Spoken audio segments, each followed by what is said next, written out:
reason I joined was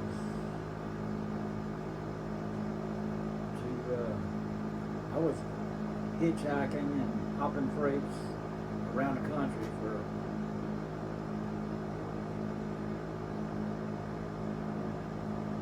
4 years, and I joined to get off the road.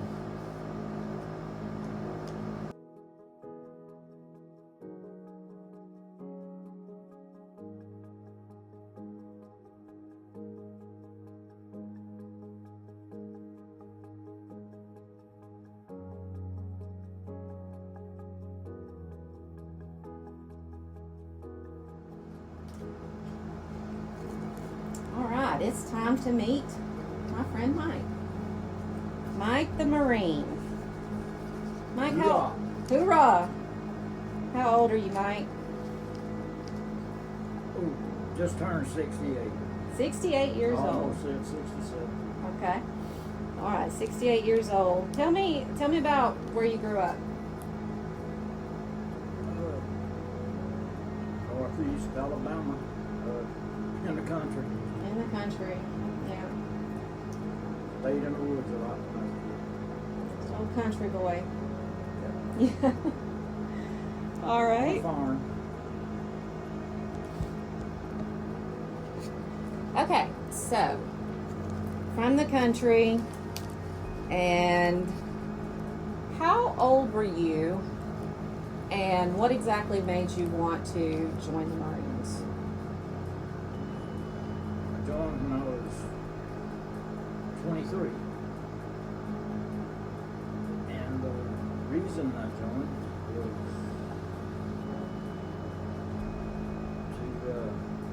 I was hitchhiking and hopping freights around the country for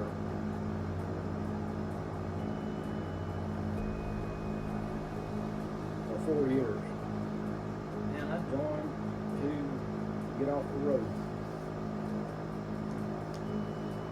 Yeah. Where had you been? You said all over the country. Where had you been? Well, when I was 18, I went down to Florida for a while and ran into a friend. Said he was headed to California, gonna hitchhike.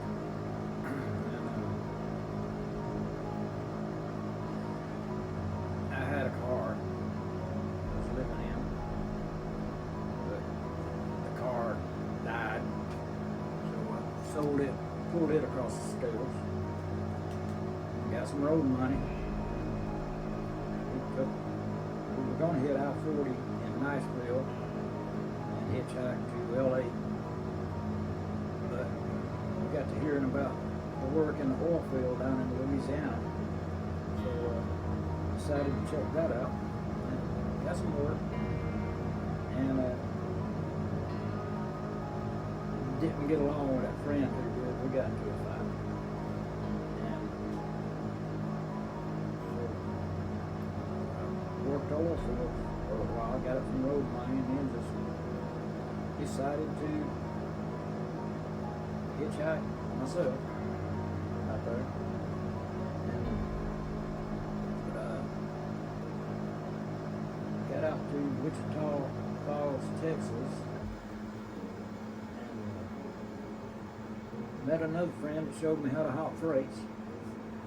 So I hopped the freights out west around Oregon, Washington, California, Colorado, Idaho, Utah, Nevada, and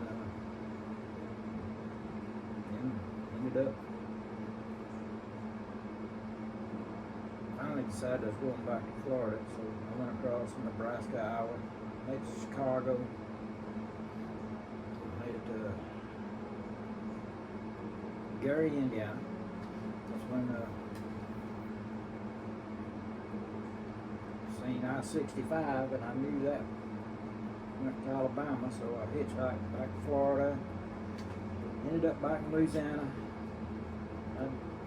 I'd worked those labor camps down there, you know, and I'd worked about a month, get a few checks saved up, and out freight somewhere, bumming around the country. That's, got tired of that. That's when I decided to join the military. I tried the Army. I was in Brunswick, Georgia. I went to, I was just walking down the street and seen Army recruiter. And went in. Told me to come back, not be there at 9 in the morning, and take my physical. And so I went out to Jekyll Island to camp out. I camped out there. And next morning, that water was brown coming in, you know, it's muddy. The Atlantic Ocean was muddy. But I knew I needed a bath, so I went out there and dove in and got a jellyfish wrapped around my leg. And I showed that to the recruiter and he said, no way you're going to pass the physical with that. You know? So I hitchhiked back to Alabama and to my mother's house because she always kept an insurance policy on me. And used to go to the doctor, and they put me in the hospital for a week. And when I got out of the hospital, I still took about a month to get over that jellyfish steam. Once I did, I started getting in shape. And I tried to join the Air Force first, but they weren't taking anybody with GEDs. You had to have a diploma, high school diploma. Well, I took my physical for the Air Force. I took my ASVAB for the Navy, but they weren't taking anybody either. And out of 22 people, nobody got in the Air Force or the Navy. And everybody else was going across the hall to the Army. And 5 minutes later, they're coming out with that big little envelope with U.S. Army on the side of it. And I was going to wait till last. I wanted to get a guaranteed MOS. And while I was waiting, this Marine Corps gunny sergeant walked up and asked me if I ever thought about the Marines. I told him nope. You know. So come on in here and talk about it. I told him if I can go right now, I'll sign it.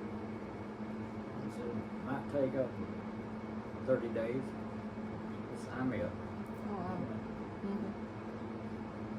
So for 30 days, I was jogging every day. I was lifting weights. I was doing pull-ups and everything.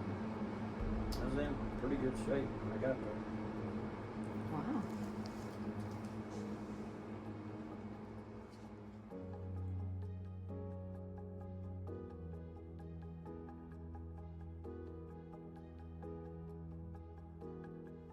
Thank you for listening.